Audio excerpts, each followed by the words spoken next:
va dire, quand Moutatedi lui est apparu pour lui parler, pour l'envoyer à Ninive, il s'est détourné de Moutatedi. Il n'a pas voulu écouter ce que Moutatedi est en train de dire. Donc, il ne voulait plus écouter Moutatedi. Dans Ngouma, chapitre 1, verset 22, on va aller jusqu'au verset 24, il est dit ici, Ngouma détourna son regard du Moutatedi qui lui parlait. Il y a virgule ici, des eaux primitives, va apparaître, voyez, va apparaître non loin du grand vaisseau, près d'une contrée à Wassé, de Wassé, c'est-à-dire de Wassé Moutonga, qui veut dire Afrique centrale. Puis leva ses deux bras, c'est-à-dire leva ses bras, et frappa spirituellement ses deux mains, l'une contre l'autre en direction du vaisseau, virgule, qui se produisit aussitôt une onde de choc de très forte intensité, qui déchaîna sur l'océan un grand vent impétueux. Donc, vous voyez ici que l'entité des eaux primitives, dont Mundi Mamadiba Ibaidi, a levé ses bras, il a frappé, ça a produit ce qu'on appelle l'onde de choc. Vous voyez, une telle puissance, il a maîtrisé le vent, il a maîtrisé l'espace qui se produisait en ce moment. Donc, s'il voulait réellement détruire ce navire, s'il voulait détruire ce grand vaisseau, il allait détruire cela. Mais il ne voulait pas détruire cela. Il voulait donner un enseignement, un avertissement aussi en Ngouma qui prenait la fuite, sa place. Mais sauf que ce qu'il a oublié, c'est quoi? Ou bien ce qu'il n'a pas songé, c'est que l'océan, il y a, derrière l'océan, il y a des entités. Parce que tout appartient à Loba. Donc, Ngouma pensait qu'il était en sécurité quand il prenait la fuite. Il pensait qu'il avait déjà fui Moutatedi. Mais là-bas, il va faire la rencontre, non pas volontairement ou bien directement, de Mundima Madiba Ibaidi, pour lui montrer que dans tous les territoires, partout où il pourra y aller, tout appartient à Loba et la loi de Loba réside à chaque endroit. Il est en train de faire bouger ce grand vaisseau-là et avec la tempête, le tourbillon, ainsi de suite, produit par l'entité des eaux primitives. Et on vous apprend plus tard que les marins vont entrer dans la peur, vont être dans une grande frayeur. Mais ce qui se passe, c'est quoi? Avant de poursuivre, il faut d'abord connaître ou bien savoir pénétrer le secret ou bien le mystère du Mundi Madiba Ibaidi, qui est réellement l'entité des eaux primitives. Dans Ésaïe chapitre 49 au verset 13, je répète, Ésaïe dans Wonja, chapitre 49 au verset 13, vous allez voir que quand Mon avait expliqué à un moment donné que ce qui a été, c'est ce qui est, il n'y a rien de nouveau, c'est que c'est réellement ce qui est. Donc, Wonja, chapitre 49 au verset 13, il est dit ici, Loba est unique créateur, virgule. Mundima Madiba Ibaidi, donc l'entité des eaux primitives, soulève l'océan et fait mugir ses flots. On ne dit pas ici que Loba, c'est lui qui est Mundima Madiba Ibaidi. Faites très attention, non. On vous dit d'abord que Loba est unique créateur, donc celui qui a créé toutes choses selon sa parole qui est la vérité. C'est-à-dire toute chose de départ, ce qui est ça. Maintenant, on vous parle maintenant de Mundima Madiba Ibaidi, que lui, il soulève l'océan et fait mugir ses flots, exactement comme il agit au temps de Ngouma. Et Mundima Madiba Ibaidi, c'est cette entité-là qui avait détruit la grande cité qu'on va appeler l'Atlantis. Est-ce que vous comprenez? L'Atlantis, l'Atlantide. Dans le livre de l'histoire oubliée du peuple originel, chapitre 1, verset 25 à 29, il est dit, Mundima Madiba Ibaidi, l'entité des eaux primitives, commanda et les eaux mugissaient de l'océan. Et eu des nuages d'orage de type multicouche, des éclairs et du tonnerre ainsi que des tornades. Il y a point ici. Les Batoba Eyodi, c'est-à-dire les Atlantes, qui étaient restés dans la grande cité Eyodi, Atlantide, assistaient de terreur au bruit des flots, de l'océan et de la terre ferme. Il y a point. Les eaux de l'océan envahissaient et dominaient la grande cité d'Eyodi, donc Atlantide. Tout ce qui possédait une essence sur Eyodi, Atlantide, périt. C'est ainsi que la grande et splendide cité d'Eyodi, donc Atlantide, fut détruite et engloutie au fond de l'océan. Donc c'est cette entité-là qui avait détruit cette grande cité d'Atlantide qui va apparaître à l'époque aussi de Ngoma, qui va lever et tendre les bras, frapper de ses deux mains et produire ce qu'on appelle l'onde de choc. Une telle puissance, mais cette onde de choc était mesurée, était calculée exactement quand on crée la création. Parce que s'il frappait, s'il ne mesurait pas la puissance de ses frappes, la puissance de ses mains, ça allait détruire ce grand vaisseau et tout ce qui était dedans allait mourir. Donc, pour montrer que cette entité des eaux primitives maîtrise ce qu'on appelle les circonstances, maîtrise tout autour de ce qui devait se produire. Et c'est la même entité qui avait aussi exercé sa puissance lors du déluge. Après le déluge, pour enlever les eaux, c'est cette même entité qui avait exercé sa puissance. Et c'est la même entité des eaux, Mundima Madiba Ibaidi, qui avait apparu à l'époque quand Boussi était encore petit dans le vaisseau, dans la corbeille, en forme de pyramide. Donc Gouma, ici, n'avait pas affaire à une sirène des eaux, n'avait pas affaire à une Djengu, à une Mami Wata, mais à une puissance dont il ne peut même pas soupçonner. Donc c'est pour ça qu'on vous demande de faire très attention. Quand on vous donne une recommandation, quand on vous envoie en mission, quand le verbe vous mandate, faites attentivement, faites attention de négliger ce que le verbe vous demande de faire. Donc, Nguma ici ne se rendait pas compte de la puissance qui s'est émanée parce que l'entité des eaux primitives a assisté à la création du visible, était là lors de la création. Là, on voit la révélation dans le livre du Doumisset. Quand les 7 entités du début de la création exerçaient les talents, étant en train de cheminer au-delà du grand voile, hors de l'univers, sur les eaux primitives.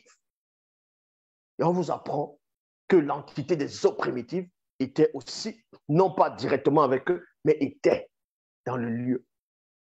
Donc, pour vous montrer que cette entité des eaux n'était pas n'importe qui. Donc, si une telle puissance, si une telle entité se manifeste à un homme dans le plan visible, posez-vous la question, qui est réellement cette âme? Qui était réellement Nguma? Nguma représentait quoi réellement dans le plan visible? Qui était ce prophète majeur? Qui était ce prophète mystérieux? Donc, les hommes se mirent à jeter à l'océan des objets et des régimes de bananes, plantains, pommes de terre, manioc, igname, patates douces et également des légumes et fruits qui étaient dans le navire en fin de la léger. Donc, ça pesait. Donc, il fallait jeter pour que ce soit un peu plus léger. Nguma vit seul. Nguma vit seul. Écoutez attentivement. On vous dit que pendant que ça se produisait, que les marins avaient peur, Nguma était là. Mais lui, il a vu quelque chose. Nguma vit seul, Mundima Madiba Ibaidi, l'entité des eaux primitives, et aussitôt, virgule, il descendit au fond du vaisseau afin que cette entité ne puisse lui parler. Il y a point. Parce que Ngouma a compris que, vu que je n'ai pas voulu écouter Mouta Tedi, il y a une autre entité qui vient aussi maintenant. Donc, jusqu'à présent, il ne veut pas écouter Mouta. Non seulement il n'écoute pas Mouta Tedi, il ne veut pas écouter Mundima Madiba Ibaïdi, donc l'entité des eaux primitives. Ngouma avait une telle puissance spirituelle. Il a réussi à pénétrer la fréquence, non seulement la présence, et la fréquence de Mundima Madiba Ibaïdi. Les marins n'ont pas pu, les sirènes des eaux n'ont pas pu. Parce que derrière l'invisible, il y a encore un autre monde invisible. Derrière une fréquence, il y a encore d'autres fréquences. Salut à tous, j'espère que vous allez bien. Alors, si c'est la première fois que tu me découvres, je te demanderai de t'abonner, d'activer la cloche des notifications, de liker, de partager massivement la vidéo et de nous laisser également des commentaires. Alors, vous venez d'écouter en fait ce monsieur qui se nomme sur la toile Zulu Lassan par rapport à ses propos. Lui-même, il vient de démontrer en fait que celui qu'il appelle le prophète Ngouma, qui est dans les Bibles classées Jonas, en fait, était un homme ignorant, il était méprisant en fait. Il a méprisé en fait ce que lui il appelle entité ou bien c'est Loba, peu importe les noms, les qualificatifs qu'il va utiliser.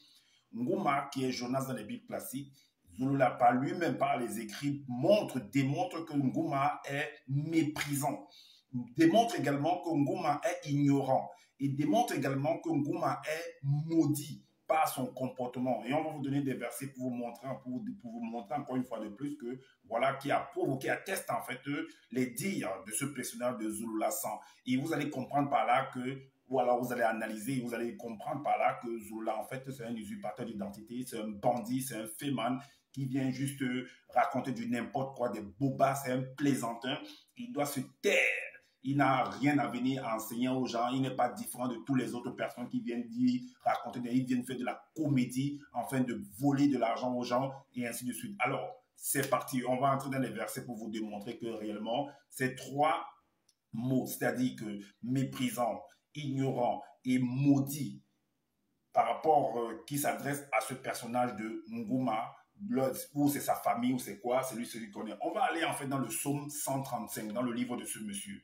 Psaume 135, il est dit, le psaume 135, il est dit, psaume 135, on va lire très rapidement, le psaume 135, le psaume 135, il est dit, le verset 5 et le verset 6, le verset 6 et le verset 7, il est dit, tout ce que manifeste Loba, il le manifeste par les entités du grand ordre des choses. Des grandes sortes des choses dans plusieurs dimensions, dans les cieux visibles et non visibles sur la terre et sur la terre, dans l'océan, les mers et dans tous les abîmes. Donc, alors, lui nous fait comprendre que l'entité est apparue à Ngouma et que Ngouma, en fait, c'est-à-dire qu'il ne pouvait même pas songer, en fait, donc il ignorait, en fait, cela.